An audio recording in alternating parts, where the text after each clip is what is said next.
Good morning sir. Good morning, కూర్చోండి. Grand parents మనతో ఉంటే ఎలా ఉంటుందో పిల్లలకి ఎక్స్ప్లెయిన్ చేస్తాను సార్. చాలా మంది పిల్లలకు వాళ్ళ గ్రాండ్ పేరెంట్స్ ఎలా ఉంటారో కూడా తెలియదు. గ్రాండ్ పేరెంట్స్కి చిల్డ్రన్స్కి మధ్య దూరాన్ని తగ్గించి వాళ్ళ మధ్య అనుబంధం పెరిగేలా చిల్డ్రన్స్కి మోటివేట్ చేద్దామని మేము ఈ ప్రోగ్రామ్ని ప్రారంభించాం సార్. ఇదే మా గోల్ సార్. ఖచ్చితంగా చేద్దాం. సార్. మా స్టాఫ్కి చెప్తాను. Okay sir, thank you. Okay, all the best అండి. చూడు బాబు, నాకన్నా మీ ఫాదర్ కన్నా మంచిగా గొప్పగా ఎదిగి మంచిగా చదువుకొని మంచి జాబ్ సంపాదించి గొప్ప ఆఫీసరు కావాలి.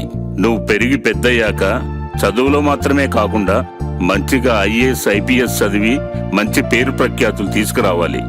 నువ్వు చదువులోనే కాకుండా రాజకీయాల్లో కూడా మంచిగా రాణించేటట్లు ప్రవర్తించాలి. సరే తాతయ్య. Good morning, children. I gave you homework yesterday and today you're going to tell the importance of grandparents. Isn't it? Have you written the important points or not? నాకు మా అమ్మమ్మ గారిల్లంటే చాలా ఇష్టం.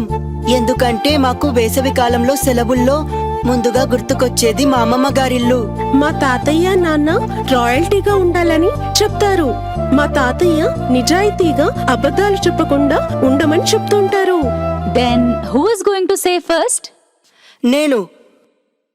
Yes, stand and say, come on. Yes, tell me.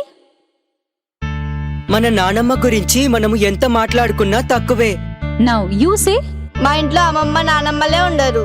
మన కుటుంబం కష్టాల్లో ఉన్నప్పుడు మన నానమ్మ మనకు ధైర్యం ఇస్తుంది. అసలు మా కుటుంబం కష్టాల్లోనే ఉండదు. మా ఇంట్లో ఎవరూ లేనప్పుడు మా నానమ్మ నాకు తలస్నానం చేయించేది. నాకు ఆ అవసరమే లేదు. మా ఇంట్లో షవర్ ఉంది. మా నానమ్మ నాకు ప్రతి పండగకు కొత్త బట్టలు తెచ్చేది. మేము కొత్త బట్టలు ఆన్లైన్ లో బుక్ చేసుకుంటాము. మా నానమ్మతో నేను సెలవుల్లో కాలక్షేపం చేస్తూ ఉండేవాణ్ణి. నాకు టైం పాస్ అవ్వడానికి నా మొబైల్లో గేమ్స్ ఉన్నాయి. మా నానమ్మ నాకు మంచి మాటలు చెప్పేది. అలాగే మంచి కథలు చెప్పి నన్ను నిద్రపుచ్చేది. అసలు నేను మా నాన్నమ్మ దగ్గరికే వెళ్ళను. మా నాన్న నన్ను కొడుతూ ఉన్నప్పుడు మా నాన్నమ్మ మధ్యలో వచ్చి మా నాన్నను ఆపేది. అసలు మా అమ్మ నాన్న నన్ను ఎప్పుడూ కొట్టలేదు. మా తాతయ్య నన్ను బడికి తీసుకువెళ్లేవాడు. అసలు మాకు అవసరం లేదు. నేను మా మమ్మీ మా డాడీ కార్లో వెళ్తాము. నీకంటూ ఒక రోజు వస్తుంది. ఏ రోజు? కానీ నువ్వు కూడా ఒక రోజు నానమ్మ అవుతావు, నీకప్పుడు తెలుస్తుంది. కానీ నాకు అదృష్టం ఎక్కువ రోజులు లేదు.